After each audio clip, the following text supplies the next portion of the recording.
here are all the things I like to use when I'm going to frag Zoanthids. 2 empty containers, 2 clean containers, some tools, cutters, pliers and knives, the frag plugs we're going to use, something to hold the frag plugs, some glue, iodine, some olive oil, protection, gloves and eye protection, as well as some paper towels. So I like to fill both containers about half full, or enough so all the corals will be fully submerged. So next up is to put on the gloves and make the iodine dip. I like to pour in enough so the water turns yellowish, kind of like iced tea or tea. So just put in drops, a few drops until you get the desired color, and then just mix it with your finger.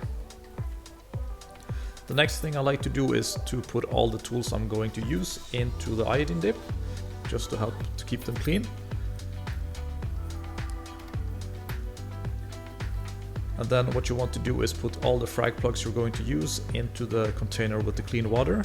And this is so you can release all the air bubbles that are trapped in, since the plugs that are dry will have some air, and you don't want that air to escape after you have glued the corals on it. Then you go and get the coral you're going to frag, put it in the container with the clean water, and it's time to start fragging. So it's important before you start fragging to use protection, since some psoas and palys do have a toxin called palytoxin, which is dangerous to both animals and humans. And after you're done fragging, remember to clean and wash your hands.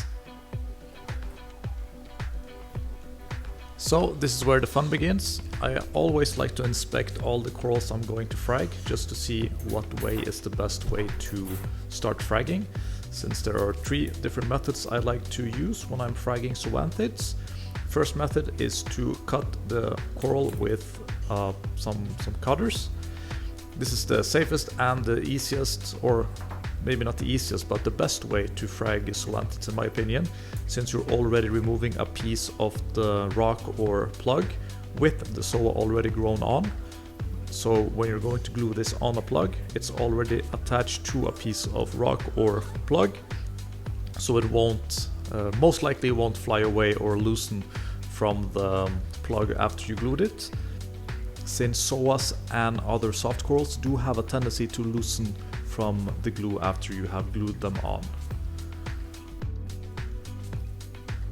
So the next method, which is probably the easiest method, is to just cut off a piece of the zoa.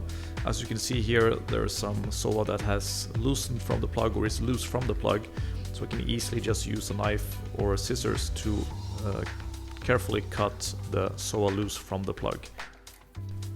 And the third method is the scraping method, which is a great way if you don't want to ruin a piece of rock, or you don't want to ruin a piece of the plug or the disc.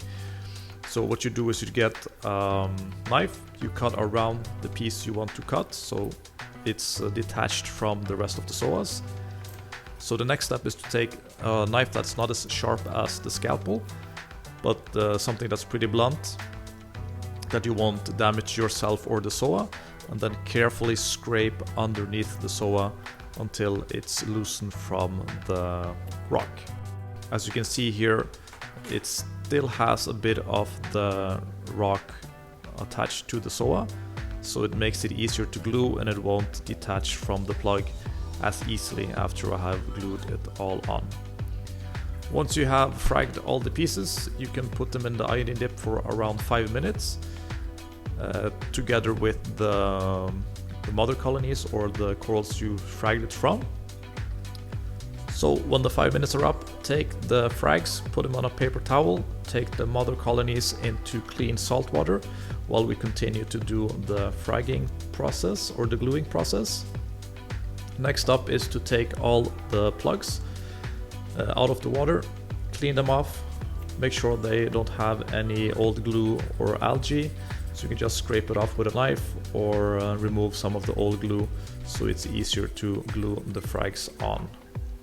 So before I start to glue, I like to place the plugs on something that will make them stay steady, so it's easier to work.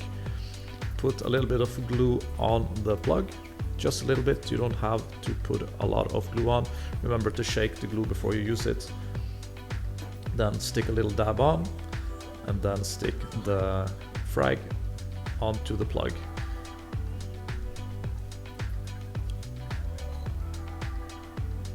And sometimes if you want to make the frags look a little bit nicer or tidier, you can remove some excess piece of rock from the frags. So just take the coral cutters or coral clippers and cut off some of the excess piece of rock that you want to remove. Once that is done, you're ready to glue, so just put the frag on the plug and you're done. One of the things I like to do after I fragged psoas, depends on what method I used, is to put them in these grow boxes. They have a hole in the bottom so the plug can stay nice and tight, and this will allow the psoa to stay inside the box if it loses or get loose from the plug, so it won't float away inside of the aquarium. I also make bigger ones for Recordias or other mushrooms. And once I'm done, I put all the frags on a frag rack and stick them in the tank.